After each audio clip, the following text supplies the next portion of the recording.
Hi, welcome to விஜயம் use. This is Chandramohan. இன்றைக்கி ஒரு நல்ல டாபிக் பார்க்கலாம். ஆன்லைன் ஷாப்பிங் அப்படின்னு யோசிக்கும் போதே உங்களுக்கு நிறைய பேர் எல்லாருமே ஆன்லைன் ஷாப்பிங் இப்போ நம்ம வந்து பண்ண ஆரம்பிச்சிட்டோம். ஸோ அதில் வாங்குறது சீப் அப்படின்னு நீங்கள் நினைக்கிறீங்களா? மேபி இருக்கலாம். நிறைய பொருள்கள் வந்துட்டு இனிஷியலாக வந்துட்டு ஸ்டார்ட் ஆகும்போது நிறைய அந்த மாதிரி வந்து தப்பான பொருள்கள்லாம் வந்து அமைச்சிருக்காங்க. நிறைய கேள்விப்பட்டிருப்பீங்க. ஃபோன் வந்துட்டு ஆர்டர் பண்ணுவோம், பாக்ஸில் வரும்போது பார்த்திங்கன்னா வந்து செங்கல் வச்சு அமைச்சிருப்பாங்க. அந்த மாதிரி நிறைய பேர் வந்து இன்சிடென்ட்ஸ் ரிப்போர்ட் ஆகிருக்கு. ஸோ அதனால் வந்து ஆன்லைன் ஷாப்பிங் வந்து இது கிடையாது, அதாவது நம்பகமானது கிடையாது அப்படின்னு இல்லை. அதில் நல்ல நம்பிக்கையான வெப்சைட்ஸில் நீங்கள் வந்து கரெக்டான ப்ராடக்டை நீங்கள் வந்து சூஸ் பண்ணி ஆர்டர் பண்ணிங்கன்னா அது வாங்கலாம். ஸோ இதில் வந்து பார்த்திங்கன்னா ஆன்லைன் தான் பெட்டர் அப்படின்னு கிடையாது. ஆன்லைனில் சம்டைம்ஸ் வந்துட்டு அந்த சீப்பாக கூட கிடைக்கும். சம்டைம்ஸ் அவங்க வந்து இந்த சேல் ரன் பண்ணுவாங்க. அதே மாதிரி தான் அவங்களுக்கு வந்துட்டு ஃபிசிக்கலாகவும் நம்ம வந்து கடையில் போய் டச் அண்ட் ஃபீலோடு வாங்குறதும் வந்து ரொம்ப ரொம்ப பெட்டர். ஸோ உங்களுக்கு அதில் வந்து சில டைமில் டிஃப்ரென்ஸ் இருக்கும். இதில் வந்து வாரண்ட்டி கிளைம் ஆகும்.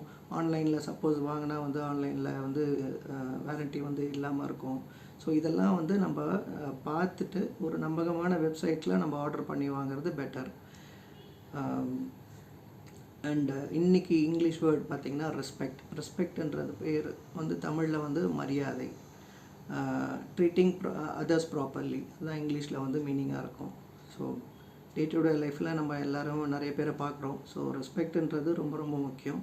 நம்ம தாழ்ந்தவங்க, மேலே இருக்கிறவங்கன்ற மாதிரிலாம் வந்துட்டு நிறைய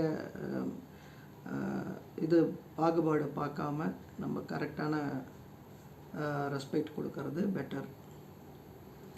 அப்புறம் பார்த்திங்கன்னா பெங்களூரில் வந்துட்டு ஏப்ரல் 11th and 12th வந்துட்டு ஒரு ஈவெண்ட் ஒன்று நடந்தது. ஐராக்ஸ் ஃபிட்னஸ் இது வந்து ஒன்று நடந்தது. அது பார்த்திங்கன்னா ரொம்ப ஆக்சுவலாக சொல்லணுன்னா கிட்டத்தட்ட 8.1 crores வந்துட்டு ஒரு நாளைக்கு வந்துட்டு அவங்க ஒரு ஈவெண்ட்டில் ஒன் டேலேயே வந்துட்டு கலெக்ட் பண்ணியிருக்காங்க. கிட்டத்தட்ட 9,000 rupees வந்து என்ட்ரி ஃபீஸ் மட்டுமே சார்ஜஸ் வந்து பண்ணியிருக்காங்க. 12,000 ஸ்பெக்டேட்டர்ஸ் வந்து வந்திருக்காங்க அந்த ஈவெண்ட்டுக்கு. இது வந்து இன்டோர், இப்போ நம்ம ஜிம் போகிறோம் இல்லைங்களா, ஸோ அதே மாதிரி தான் வந்து இன்டோர் ஃபிட்னஸ்க்கான ஒரு கேம் மாதிரி அது. இது ரொம்ப வியப்பாக இருந்தது.